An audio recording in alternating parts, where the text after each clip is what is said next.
Okay, we can get started. Bonjour, mesdames et messieurs, mes collègues, bienvenue, and thanks very much for joining us for this very special annual Saroj Anand Argowal South Asian Heart Health Endowed Lectureship.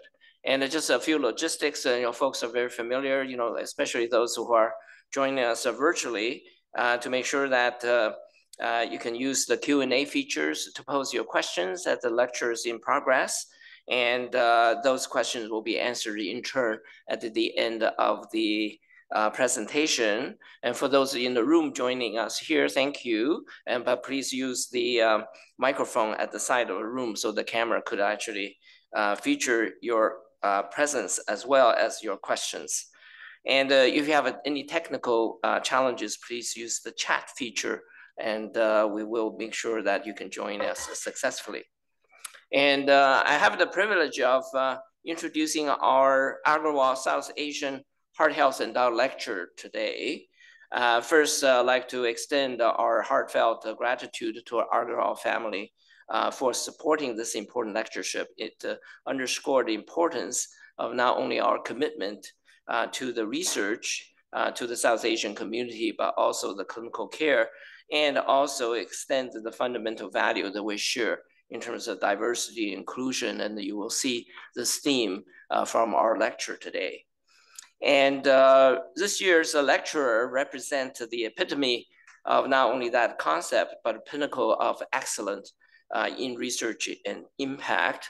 Dr. Sonia Anand is Professor of Medicine and Epidemiology at McMaster University. She's the director of the Chanchlani Research Center for Health Equity, and she's also the Canada Research Chair in Ethnic Diversity in Cardiovascular Disease and the Heart and Stroke, the Group Chair in Population Health. Most recently, she became the Associate Vice President of Global Health at McMaster University. And Sonia comes from a family of long medical tradition. Her father was a surgeon and mother anesthetist. Together with 3 children, they moved from India to Canada, settled in Kentville, Nova Scotia, in order to ensure better education for the children, like so many immigrants to Canada. Sonia graduated from medicine at McMaster University, completed the fellowship training in thrombosis vascular medicine, both at McMaster and subsequently at Harvard Brigham Women's Hospital with Professor Mark Krieger. She then completed a PhD in clinical epidemiology research methods with Dr. Salim Youssef. If I may digress for a moment, just talking about Sonia's family, one day I was traveling between Toronto and Ottawa, and sitting beside me was somebody very famous, and she was Sonia's sister, Anita Anand. Of course, we talk about Sonia for the whole trip. But I also thanked Anita, for her critical role as Minister of Public Services and Procurement during the COVID-19 pandemic in securing the PPEs and the vaccines to protect Canadians. She, of course, later was Minister of Defense before now currently leading Treasury Board and Transportation, is really a star of the current federal cabinet. And we're on Twitter together, but it really shows the genetics, the power of genetics in that famous family. And talking about genetics, and indeed Sonia's research been devoted to the understanding of variations of risk in cardiovascular disease through genetics. And in fact, just talking earlier with Ruth and Alex, on the joint genetics research with the Heart Institute, but also in terms of nutrition, environment, cultural factors in diverse populations of varying ancestral origin, including South Asians, but also Chinese indigenous populations, and women, and amongst others, both in Canada and around the world. And some of the landmark studies Sonia conducted address different cardiovascular outcomes across these different populations, and published in journals like the Lancet, Nature Genetics, New England Journal, amongst others. And I casually looked up yesterday, and so this is of yesterday, her research work has been cited 171,000 times in the literature. Okay, I could not believe the number of digits in that citation. And thankfully, we're moving to DORA, but Sonia is amazing. Sonia not only conducts epidemiology, big data studies, but also clinical trials evaluating interventions such as the role of low-dose DOAC and aspirin, an innovative COMPASS trial, and most importantly, she developed a huge amount of her time and energy and some of the most important cohort studies in Canada, including those involving 6 nations in indigenous communities, birth cohort, women in heart disease, but certainly from a personal point of view, the very important Canadian Alliance of Healthy Hearts and Mind, and involving over 8,000 Canadians enriched with ethnic diversity, and was now 7 to 10 years of follow-up.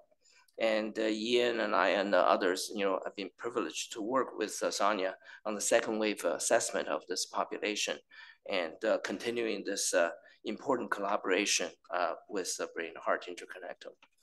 For her outstanding accomplishments, she's been inducted as a Fellow of the Canadian Academy of Health Sciences, Fellow of the Royal Society, recipient of Margulies Brain Heart Prize. And in 2020, she received the Lifetime Achievement Award for Diabetes from the South Asian Health Foundation of the United Kingdom. In 2023, she was awarded YWCA Women of Distinction.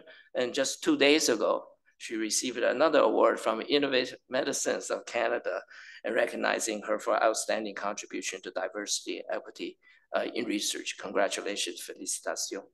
We now have the privilege to look forward to this year's Anand Saroj Agrawal Lecture, delivered by Professor Sonia Anand, entitled Reclaiming Our Hearts, What Places South Asian at Risk of Heart Disease and What Can We Do About It? Thank you so much, Sonia.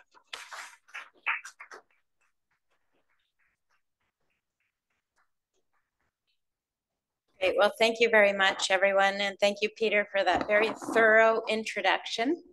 All factually correct. So appreciate that. And when I was first invited to give this lecture, the first thing that struck me is my parents' names were Anand and Saroj. So at first on the reline, I thought it's something about my mom and dad. They've both passed away at this time, but I'm really pleased to be here and share some of the research that I've worked on over the past 25 years. And let me just make sure I can do this. Can't advance the slides. Maybe I have to use the mouse. So, yeah, got it. So here I am. So I talked to Peter Friday afternoon at 4:30. He goes, could you add a little bit of this and a little bit of that into your talk? So if you see that the name of my talk's slightly different, it's because of that, Peter, thanks. But I'm going to cover a couple topics that may be of interest. And the 2 questions I'll focus on today are, why are South Asians at higher risk of cardiometabolic risk factors and ASCVD? And the second, this is the new Peter add-in request, are what are the causes of accelerated cognitive aging? And we've been able to address this in our Canadian Alliance cohort. So I'll share with you some information on both of those topics. And I'll start off with our personal family history. So on my mother's side, her grandparents lived in northern India in the state of Punjab, and they lived to an age beyond their 80s. And their lifestyle was very simple from the perspective of a lot of walking, growing much of their own food, cooking and eating at home, no household devices like a blender or anything to make less work for us, and lots of family around, no tobacco, no alcohol. Unfortunately, my grandfather, featured here on the left, died the very weekend my mom and dad came to Canada in 1965. And he lived in East Africa at the time, and he was only 57. And his lifestyle was very different from his parents. He was the first in the family to own a car, so he could drive around. His wife, my grandmother, was an excellent cook, so he ate well. He took up smoking. And you can see the dramatic changes in lifestyle from one generation to the next. And unfortunately, he died of his MI at age 57. And just a few years later, his younger brother died unexpectedly at a wedding, dancing at a wedding at age 47. So within our own family, we have a strong family history of heart disease, but it always, intrigued me. Why was there such a generational change? And that led really to my interest in this area. And if you look at South Asian immigrants, migrants who leave the Indian subcontinent and go around the world, at the time I started looking into this question in the early 90s, you could see reports from everywhere that a large cluster of South Asians went and began to live, of South Asians dying early of heart disease compared to the kind of regular population. So that came from studies in East Africa, where my grandparents went, South Africa, Fiji, Australia. And at the time I started in research and looked up the Canadian data, there was very little Canadian data. And the data that was there came from StatsCan, and they showed by country of immigration the differential rates of coronary heart disease death. And the number one country listed was Africa. And that just points to the fact that we need better information on ethnicity collected in a standardized way in this country in public health databases. We still don't have it yet, so I'm still pushing for that.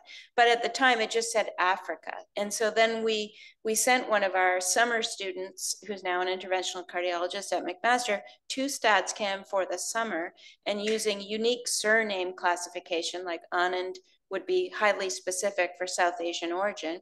We basically compiled list of common South Asian names and Chinese surnames, and he was able to merge the Canadian National Mortality Database with the names list, and we produced an analysis that showed that South Asians in Canada died earlier of premature coronary disease, the Chinese less so, the European origin died at high rates of both, and the pattern was flipped for cancer mortality, with South Asians dying less often of cancer and the Chinese population more often of cancer. And that really set off our research to begin the first population-based study in Canada, where we recruited 4 different populations, the European origin, South Asian, Chinese population. And then after that, I began a collaboration with the Six Nations Reserve close to Hamilton, and we included the Indigenous population. And all of these individuals were randomly selected from the population. So it gave us very good population level data from the perspective of risk factor prevalence, metabolic syndrome, as well as carotid atherosclerosis, as we use the carotid IMT. And just to show there were significant differences in the metabolic syndrome, the cluster of cardiometabolic risk factors, by ethnicity and also by sex. But focusing in on the South Asians, when we compared them directly to the white Europeans, we saw that South Asians typically have a lower BMI, but relatively higher percentage of type 2 diabetes, which was unexpected, and higher prevalence of cardiovascular disease. So that really led to, why would a population of people with lower BMI have higher type 2 DM and CVD? And when we furthered our analysis, and this was led by Fahad Razak, who's now at U of T, and we did a number of analyses to look to see how risk factors cluster, and when risk factors start based on your body mass index. Just draw your attention here that when we looked at the BMI above which non-white ethnic groups developed cardiometabolic risk factors, it was above a BMI of 21, in comparison to white Europeans, where that cutoff is a BMI of 30. And that may ring a bell because the obesity cutoff is based on that work predominantly in white European populations. But the BMI above which these risk factors become abnormal is much lower amongst South Asians. So from a clinical perspective, I think most people understand that now. But at the time I was practicing, oftentimes South Asians I would see would be seen by other physicians and told they're doing just fine with their BMI of 25, yet they had these cardiometabolic risk factors. So I think our awareness is greater now. We also use a more specific measure of that adiposity and the contribution of that adiposity to risk factors, which is the waist circumference, what some of us advocate should be one of our vital signs. So from the large share study, we went to something called molecular share, where we matched South Asians and Europeans by body mass index and sex, and then measured these various risk factors. And you could see the South Asians are more likely to have central adiposity. I like to call that the Canadian tire. So we're all at risk of the Canadian tire around the middle. Greater percent body fat and lower adiponectin. And adiponectin is lowered amongst people with more adiposity. And then when we did CT scanning to look at visceral adiposity and liver fat, we did see that South Asian men and women have significantly more liver fat compared to white Europeans. And we know now that liver fat is certainly a precursor to cardiometabolic risk factors. And we went on to biopsy the adipose cells in the superficial depot. And we observed that the South Asians have what we call adipocyte cell hypertrophy. And the white Europeans had adipocyte cell hyperplasia. So South Asians had fewer adipocyte cells. And when we observed them under the microscope, they were larger and more packed with triglycerides.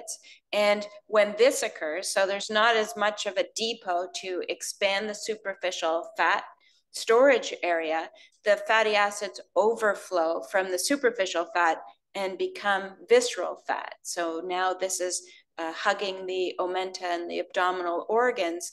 And that visceral fat then, when it can't expand any further, flows into the liver, and we have fatty liver. And from that point, we see all of the cardiometabolic risk factors and some of the inflammatory markers increasing. So this is what we think the underlying process is that places South Asians at higher risk when adiposity becomes abnormal. We looked at initially at dietary factors that result in central adiposity, and we could see that South Asians were consuming more carbohydrates per day, and that's usually because you can see in this study, almost 20% of our population were vegetarian. And so when you're vegetarian, you substitute the missing calories of meat and sometimes other dairy products with carbohydrates, and the South Asian group was consuming more sugar. And these have been shown in this study and multiple others since that time to result in more abdominal adiposity. And in the case of some other population-based studies, an increase in mortality. So this was an important observation with respect to our dietary advice. We went on from the SHARE study to conduct the international case control study of myocardial infarction in 27,000 people, and this was called InterHeart. And one of the analyses from InterHeart was to ask the question, why do South Asians suffer premature MI? You can see when we compared South Asians in blue to non-South Asians in black, that South Asians did suffer more premature MI. And that's the unadjusted comparison. And then when we adjusted for all of the risk factors measured in InterHeart, that gap went away. So we could largely explain the difference in premature MI propensity based on the earlier presence of risk factors in South Asians. And this shows on the right that South Asians are more likely to have type 2 diabetes at younger ages. And these are the cases, but we saw the same thing in the controls. So that really led me to say, why do South Asians develop early onset risk factors? And to answer that question, we had to kind of change going from adult populations to early life determinants of risk factors. This field is often referred to as the DOHAD field, development of health and disease early in life. And to do that, we were funded through CIHR, the Indian Council of Medical Research, and the Heart and Stroke Foundation to create 3 cohorts, one in rural India, second in urban India, and then thirdly in Canada in the Peel region of southwestern Ontario. So that includes Brampton and Mississauga. And we were able to use standardized measurements across these 3 populations. And that showed us, first of all, when we looked at pre-pregnancy BMI of South Asian women, that the women in the rural regions had closest to the normal BMI. So that's probably our norm, as we've shown from our previous work, and rural Indian women have this appropriate BMI. In urbanized centers, so this is in Bangalore in South India, we saw the BMI was increased to 23. And then in gray is our Canadian women. And you can see that that's even higher still at 24. Every point on the BMI scale is about a 6-pound difference. So you can see that our South Asian women in Canada have significant excess adiposity going into pregnancy. And the average age here was about 28 years for our Canadian South Asians. So going into pregnancy with a higher BMI, and then we looked at the incidence of gestational diabetes, and you can see that it tracks very closely with the changes in BMI. And this is using a standard international definition of GDM, the IADPSG, which shows that South Asian women in Canada have 25% prevalence of GDM. When we use the South Asian specific criteria, it's actually 33%. So 1/3 of the South Asian women in Canada have GDM, which, as we know, is a risk factor for their future type 2 diabetes and programs their offspring to be higher risk for type 2 diabetes. So it's really something we need to address here to prevent disease in the South Asian women and their offspring, so men as well. And then finally, we looked at the birth weight of the babies, and it tracks as well. So bigger babies when moms are bigger and have more GDM, as we'd expect. I'm not showing today the comparison with the white European birth cohorts, but we do know that South Asian babies are born with what we call thin fat phenotype, so lower birth weight and relatively more adipose compared to white Europeans. And that's a subject of a lot of our omics work now. We then look to see, let's see what you see. Okay, from the South Asians, we divided them into GDM mums versus non-GDM mums. And you can see, as you would expect, if the mom has gestational diabetes, the baby's bigger, born larger. There's more insulin circulating and crossing in to the placenta. Or across the placenta. And then we measured the adiposity of the baby using skin fold thickness of the baby. So that's, you know, the subscapular and tricep skin fold. And we can see the babies have more adipose tissue. And then we also measured the glucose to insulin ratio. And we can see it's much higher in the South Asian babies. This is in cord blood compared to the non-GDM babies. So that's telling us that the South Asian baby exposed to gestational diabetes, seeing more glucose, is producing more insulin to keep their glucose normal, even in utero. And that means that we're stressing the pancreas of the baby in utero already. And the more stress that pancreas receives over time in the life of the offspring, the earlier onset it will fail and the individual will develop type 2 diabetes. So we can kind of see this playing out with our cohorts and these measurements, but to understand these pathways in more depth, we've initiated a multi-omics approach to go from population observations to precision health. And that involves genomics, so all of the moms and offsprings have had GWAS. We're doing epigenomics, so methylation patterns in the mums and offsprings, biomarkers, as well as metabolomics. And we're trying to understand what are the more precise omics signals that reflect that process that may help us in understanding both pathophysiology, but also interventions. And here is an example of where we created a polygenic risk score. And we asked the question, how much do genetics contribute to gestational diabetes? And we added in all the other factors that have been shown in previous literature, but also panned out in our univariate analysis. And I divide them into non-modifiable and modifiable risk factors. So you can see family history of diabetes, older age is a risk factor for GDM. So women who wait longer, these are all South Asian women, have a greater chance of gestational diabetes. Pre-pregnancy BMI, as I showed to you earlier, is a significant determinant. Low quality diet, so this would be, unfortunately, the typical Western diet, higher in ultra-processed foods, and all factors together contributed about 60% to the prediction of who would develop gestational diabetes. And then when we added in our polygenic risk score, you can see that the polygenic risk score accounts for about 33% of the GDM that women develop. So there's a strong genetic component to who develops gestational diabetes. And once we add the polygenic risk score in, you can see some of the contributions of the other factors change, but altogether we're above 60% in our prediction. So that's an important observation to understand the genetic origins, but we wanted to kind of validate that in another external cohort. And so here you can see we have the start birth cohort, the South Asian birth cohort. Again, we saw the polygenic risk score here being highly predictive of GDM. We also observed low quality diet remained a strong predictor.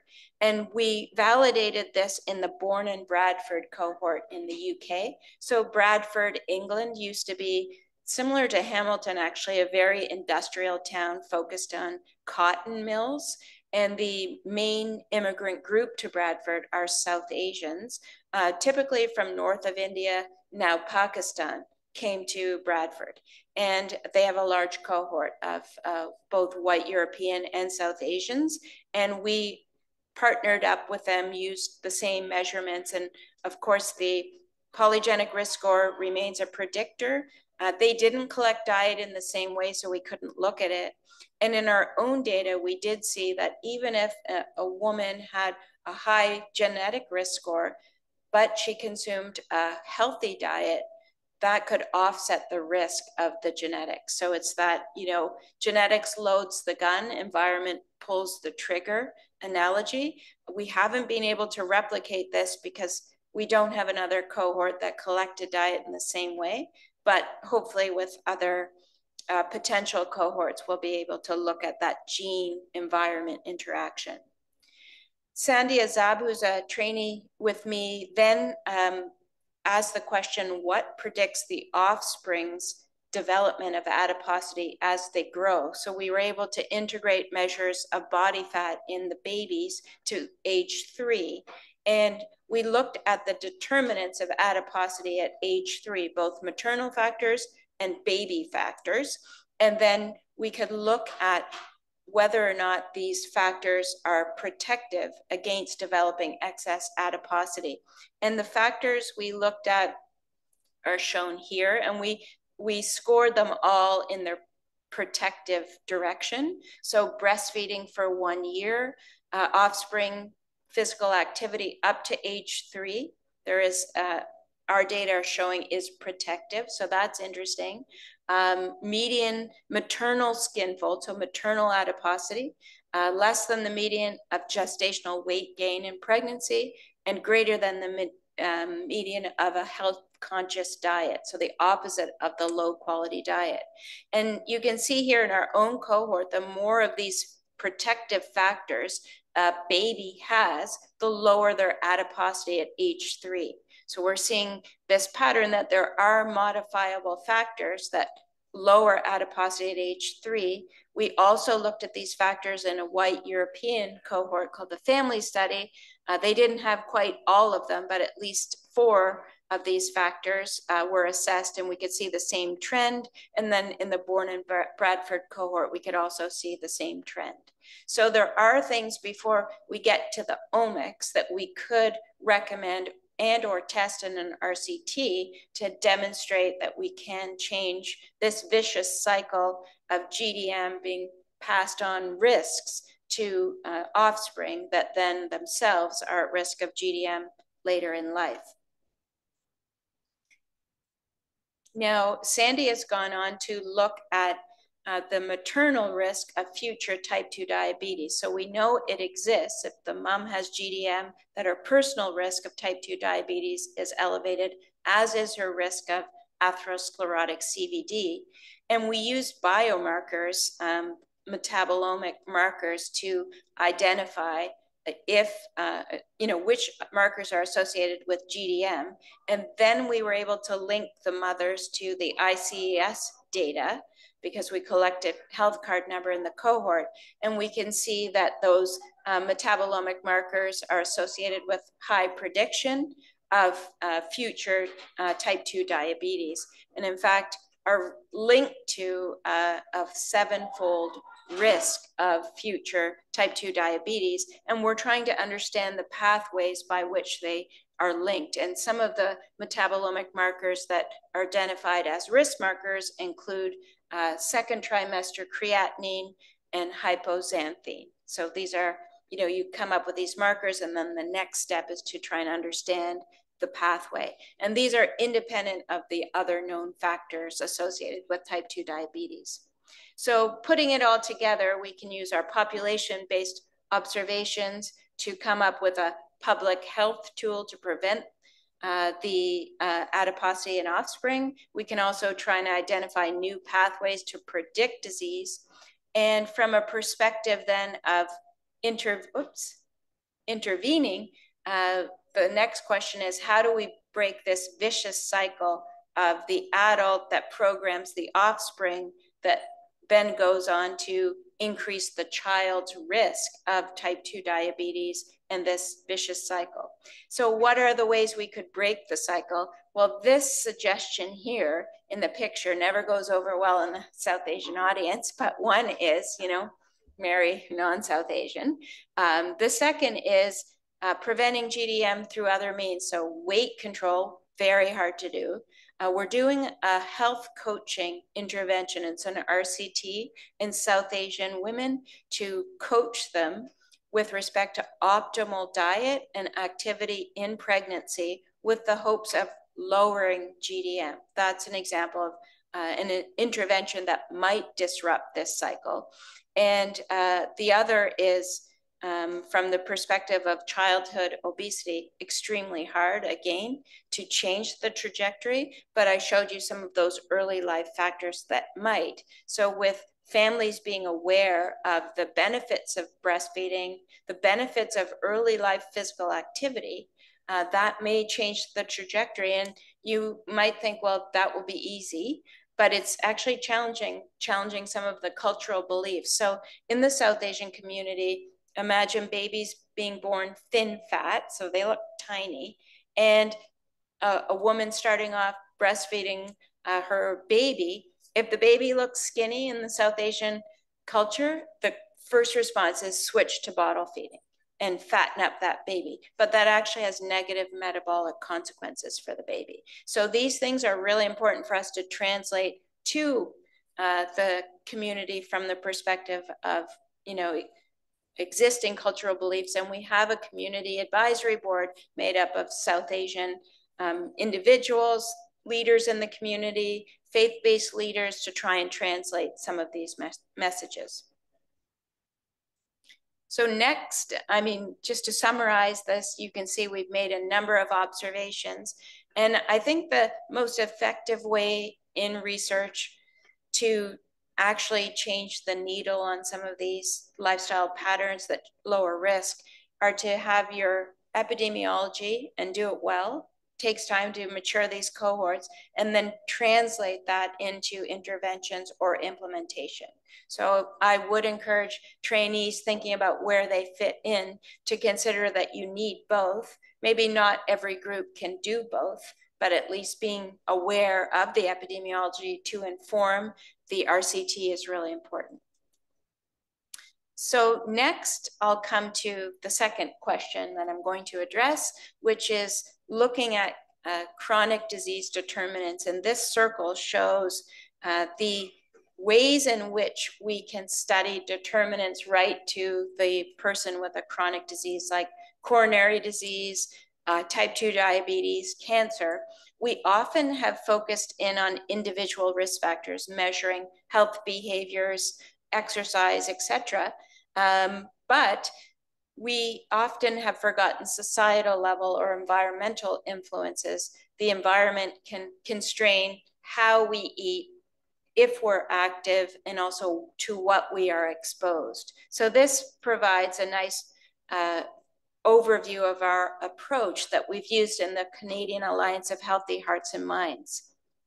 And I'll focus today, we could choose a number of outcomes, but I'll focus today on dementia and cognitive decline. And this comes from a Lancet commission in 2024. This graphic shows all of the risk factors for dementia in the population and the population attributable risk of the factor. And you can see this, broad array of factors from hearing loss to vision loss, to early life education, to air pollution, all contributing factors. And altogether, if we think of which of these factors are modifiable, 45% of the population attributable risk is potentially modifiable to prevent dementia. So with this in mind, we built in the measures of cognitive decline and MRI measurements of the brain to try and study this pathway. And the Canadian Alliance of Healthy Hearts and Mind, in brief, was an initiative funded by the Canadian Partnership Against Cancer and the Heart and Stroke Foundation to enable us to try and understand the determinants of preclinical disease. And the preclinical disease was measured by MRI. And these included the territories of the brain, the heart, carotid arteries, and in the abdomen, we measured visceral adiposity and liver fat. So between 2013 and 2018, we recruited 8,200 adults across the country, and they all underwent clinical measures, questionnaires, measures of cognitive function, blood samples, and had these MRIs. And this was the baseline cohort, and I'll show you some data from the baseline cohort. And now we've initiated the follow-up cohort in a proportion of the 8,200. I would love to scan them all, but to even get this far was a real labor of love. So just to show you, in the baseline assessment, we had 12 academic centers across the country. And I toured your facilities today, which are state-of-the-art. Ottawa Heart did participate in the baseline with Dr. Alexander Dick as the lead investigator. And we did the scanning at these 12 centers. We also had a mobile MRI machine that we used and set up in Brampton to recruit a South Asian population. And there was a parallel First Nations cohort in 8 First Nations communities. We recruited 1,300 participants into the study, and we took this mobile MRI to northern BC, and it was a challenge. Just to give you a quick anecdote, it requires 450 volts of power to run this mobile machine. We had it all set up in Hazelton, so the members of the Gitxsan First Nation could come for their MRI, all booked and ready to go. And we had hooked up to the local arena's power supply to power the mobile MRI. And during the middle of all our scannings, the power went out because the arena failed to pay their bills to BC Hydro. So we had line up, like this was major to even get people there, people waiting for their MRI scan. Long story short, we had to truck in diesel fuel to keep this machine going over the number of weeks we were there. at a great expense. So that just gives you an example of some of these studies. You start off with your budget thinking it's going to cover everything, and some things go off the rails and you have to pivot quickly. Anyhow, coming to this specific focus pathway, I mentioned dementia and I mentioned cognitive dysfunction. So we can do tests of cognitive function that indicate if an individual's on their way to developing dementia. We can also on MRI see if individuals have had what we call a subclinical or silent stroke. It could be a lacunar stroke or cortical stroke that they are not aware of. As well, we can measure in the carotid arteries subclinical atherosclerosis, like carotid IMT, but this is carotid wall volume, and I'll show you a picture of that in a moment. And then we ask ourselves the questions about pathways. So we explored the air pollution and the green space exposure pathway. We can explore the dietary pathway. We can explore the biomarkers pathway and the ectopic adipose tissue pathway, and ask the question, how is it that one may have ectopic adipose tissue and lower cognitive scores? Is it explained because people with adipose tissue have more risk factors and then they have more subclinical brain infarcts and then they have cognitive dysfunction? I'll show you in a moment how we can try and dissect this.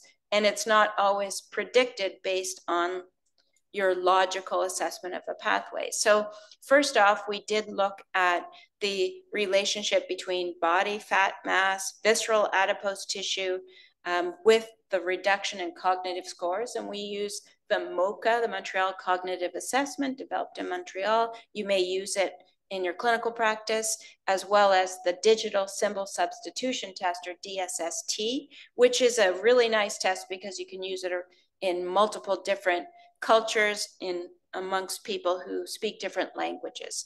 And so we were able to partner up with the PURE study, also run out of the PHRI, because 1,000 PURE participants participated in the Canadian Alliance. Those were their Canadian participants and had our full protocol. And they also ran the same protocol in China, Poland, and India. So what's really nice is because we have pretty much harmonized our measures, is we can bring all this data together. And we showed that visceral adipose tissue was independently associated with lower cognitive scores, even after adjusting for all the known risk factors and the brain MRI findings. So that led to the hypothesis that perhaps there are pathways that connect adipose tissue to cognitive decline that we haven't yet assessed. And the number one candidate is inflammation, because we know that visceral adipose tissue spews out a lot of inflammatory proteins. So this is something that we can address on the second version of the Alliance, the repeat, where we'll measure inflammatory markers and we'll see how both visceral adiposity as well as cognitive function have changed over time. When you just do a cross-sectional analysis, you can't exclude reverse causation, that an individual changed their lifestyle knowing they had something. However, in this study, they wouldn't have been told about their preclinical findings, so they wouldn't have known to change their lifestyle. So I think it's a lower chance here, but still a potential. The next assessment has been air pollution and cognitive scores, atherosclerosis, and silent vascular brain injury. We kind of put together high white matter hyperintensities as well as brain infarctions together under this umbrella. And what is really neat is we can take our cohort and link them to databases using the CANOE data set, if anyone has done that. And CANOE's whole mission is to pull together environmental exposures such as PM 2.5, nitrous dioxide, and ozone, as well as green exposure, because green exposure is thought to buffer the exposure we have to air pollution, for example. So you could live in a highly polluted area, but if you are exposed to green or you choose to go out toward green, that could buffer it. So what we are looking at are pathways by which these exposures could result in preclinical vascular brain injury, cognitive scores, as well as atherosclerosis. And you might think, well, that's fairly simple, but it's not that simple. We carefully considered how each of these exposures could actually be mediated through other factors. And that's just to show when we put these things together that we're thinking about multiple potential pathways and how we can account for them in our analysis to really be confident that, you know, a given association exists. So first off, we looked at exposure to air pollutants and subclinical atherosclerosis measured using the carotid wall volume. And we can calculate that by looking at the millimeters of lumen that remains based after subtracting the lumen from the overall carotid wall. And that gives us a measurement of the more carotid wall volume an individual has, the more atherosclerosis they have. And so we looked at these various measurements, and we could see that the more cardiovascular risk factors you have, the more carotid volume you have, and also the more ozone exposure, the greater your carotid wall volume. But we couldn't see a clear association between PM2.5 and nitrous dioxide. So it left us with one observation and two yet unexplained negative associations. So we're working on it. Now, the next was looking at the association between these same measurements of air pollution and cognitive scores. And here we can see more of a relationship between PM2.5 and a lower MoCA score, as well as a lower DSST score.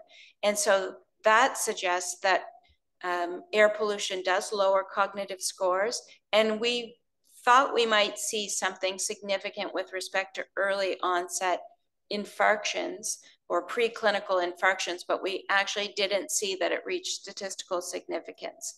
So if we come back to this model, we can see that PM2.5 is associated with lower cognitive scores.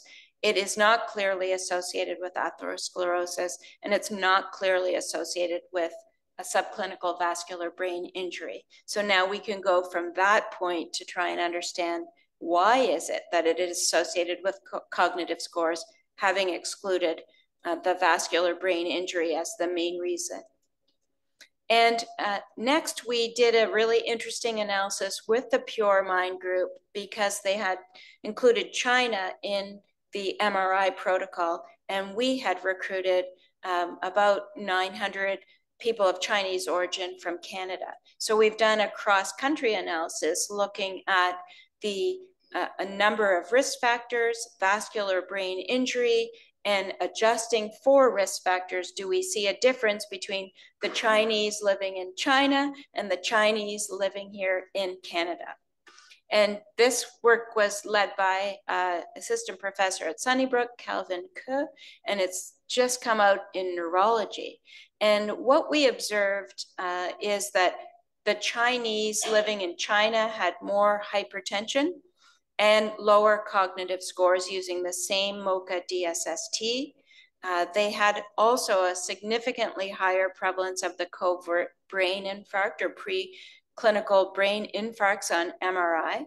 And we're trying to understand exactly the why of that. So if I show you here, separated on the left is males, on the right is females, and then you'll see Canada compared to China. We can look at covert vascular brain injury on MRI, and you can see individuals living in China have significantly more covert brain infarcts compared to individuals living in Canada, and same pattern is observed for women. So you might say, well, that may be due to untreated risk factors. And even after we adjust for all the measured risk factors, including blood pressure directly measured, not just a history of blood pressure, medication use, etc., we still see this difference persists.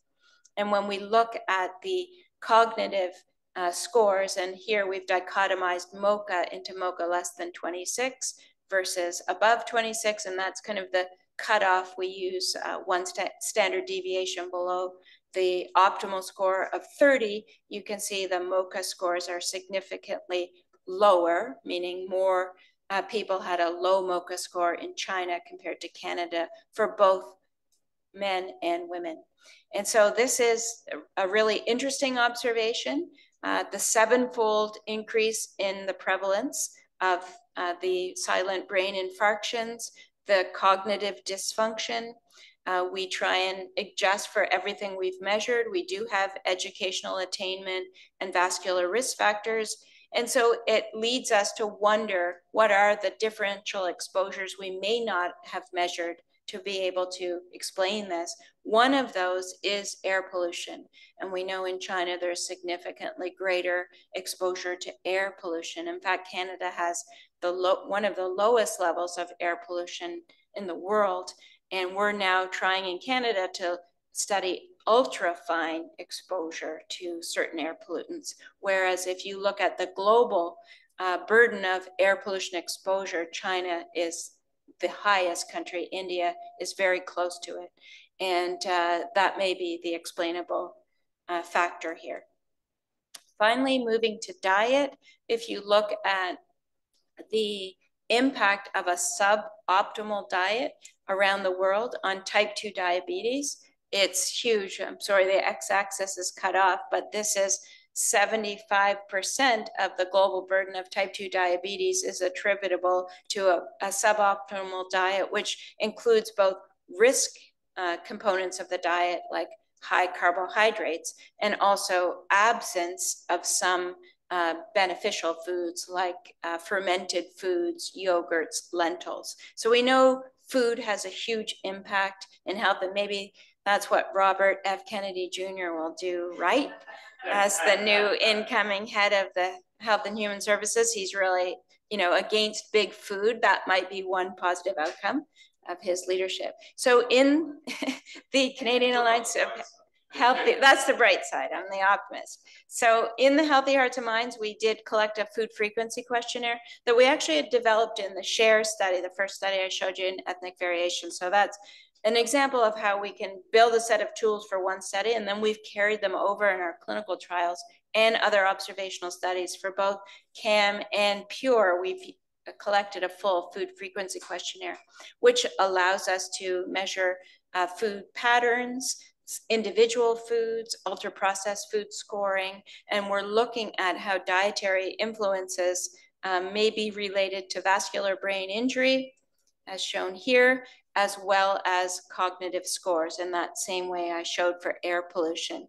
And as I mentioned, we can look at diet scores, individual foods, macronutrients, as well as ultra-processed foods. So I'll just show you for this presentation the macronutrients. So we have carbohydrates, fats, and proteins, and we can examine how these macronutrients, energy adjusted for the total calories consumed, are related to silent vascular brain injury or cognitive scores. And this was taken on by one of our young research associates who's focused on diet and disease, Victoria Miller, and she has shown with a combined Canadian Alliance and Pure Mind collaboration that increased carbohydrates consumption is associated with greater vascular brain injury. So the preclinical MRI findings, the higher the protein intake, the lower those abnormalities. And also it was interesting to see total fat is associated with fewer vascular brain injuries. And when we sub-analyze that by the type of fat, it's really driven by the monounsaturated consumption. So it's not a message to say, go crazy on saturated fats. It's the good fats associated with cardiovascular health, mono and polys, that we focused in on. And monounsaturates are very protective. So that would be things like avocado, for example, or some components that are higher in omega-3 and omega-6 fatty acids. So when we looked at the dietary association, we could see higher carbohydrates, higher silent vascular brain injury, higher carbohydrates, lower cognitive scores. So that one tracks as we might expect. When we looked at higher fat intake, a higher fat intake is associated with lower vascular brain injury and higher cognitive scores, again, as we would expect. So that's quite interesting that our diet is associated with both vascular brain injuries and cognitive scores. And, you know, this has some basis in previous literature. The PURE study had shown the high glycemic index is associated with increased mortality. That's a New England Journal paper. And now we're trying to get to how that may have played out. And as I mentioned, the types of fatty acids that are known to be protective from cardiovascular disease are actually associated with improved cognitive function.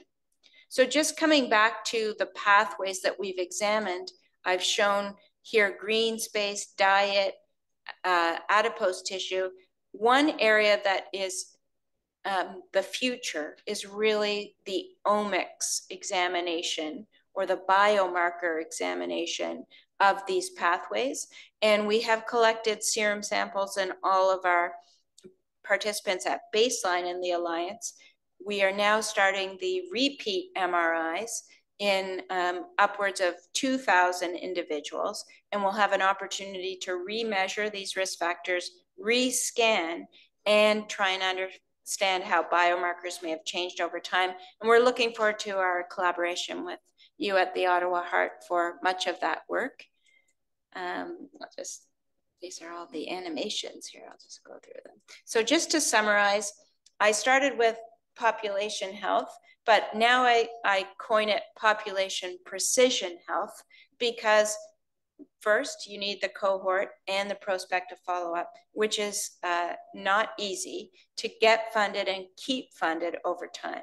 So we need people to be interested in cohort studies, and my record for applying for funding for a cohort study that finally got funded was 7 times. So just to let you know, persistence is really important. And in the final funding of it, it was someone who read it who said, it's just a cohort study. Could you add in something interesting like genetics? So we kind of reframed it to incorporate the exciting stuff for some of the reviewers, and then it got funded. So it takes a lot to do a cohort and continue it over time. I think with the omics now that we can do high throughput for much lower cost, we can see that we can understand pathways by integrating the omics. So this plus the imaging is what I call population precision health. And finally, I'm one representative of a very large team that was required across the country to run the Canadian Alliance of Healthy Hearts and Minds. So much credit goes to that collaboration. So I'll stop there, and perhaps there's time for questions. Thank you.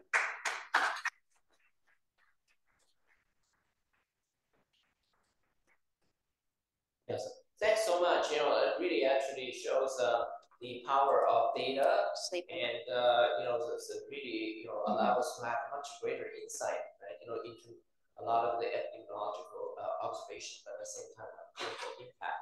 But at the same time, I think the key is really shows the dedication and persistence and focus, you know, that Sonia has put in over the last 25 years to actually bring to where we are today. But actually amazing, fascinating new data, you know, that actually is coming out, you know. So the thing that struck me are, you know, some of the data on cognitive function that was so fascinating. Right? It appears to be quite sensitive, yet, you know, in cardiovascular disease, quite often don't necessarily, right, you know, those parameters in our studies. And also the fascinating part on the dietary, you know, components, including the fat as well. And also, I think the potential, you know, actually, what folks know, I very much you know, favor the precision prevention strategy. Yes. So that's so important, not so broad. And so, are there questions also from? There's one right behind you, Peter. Very exciting. Talk about the genetics being exciting, but this is exciting. Really impactful work. And nice to see a picture of Jack. Yeah, Jack too. Yeah, who started this collaboration with us and unfortunately passed away before we got to any of the good stuff. Yeah. Because there were a lot of, you know, difficulties in the study. And so we really miss him. And the people here know the person second to the left on that. Who are we looking at? Who are we pointing? Bob Reed is there. Oh, yeah. That's right. Thanks. Congratulations. Fantastic work. I have a couple of questions. The first is the data on the dementias based on, you're focused on the MoCA. And DSST. Yeah. And how translatable are those between different countries, different ethnic backgrounds, and so on? That's a great question. MoCA was validated for English speakers or French speakers.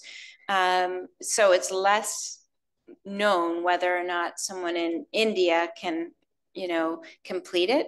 But the DSST is the one that is culturally transferable because you basically, it's digit symbol substitution. So it has a picture, a symbol, and a number underneath it, and you're timed in 3 minutes to fill in the boxes. So it is more culturally transferable. The PURE study, not the Alliance study, but the PURE study did face in some regions of the world, individuals even had difficulty with that. And so that kind of left them out of the analysis. But in Canada, in the Alliance, it was well done. We do adjust for educational attainment for both of those measurements. And so I love the way you're setting up the pathways with green space and diet and so on. Is there interactions between the two? Have you looked at that? And how do they relate to socioeconomic status, education, and so on? And for all of those associations I showed you, we would adjust for multiple factors that are also associated with the outcome, called covariates or potential confounders. So we're I showed a simple diagram of associations that were positive, but there's been significant adjustment for those factors, including social disadvantage. We have a social disadvantage index that we use based on employment, income, marital status, actually, that we previously validated in another study. And the more challenging ones would be for diet and outcome across different countries.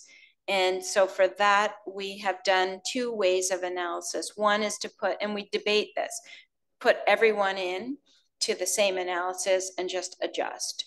Or we do a by-country analysis and meta-analyze.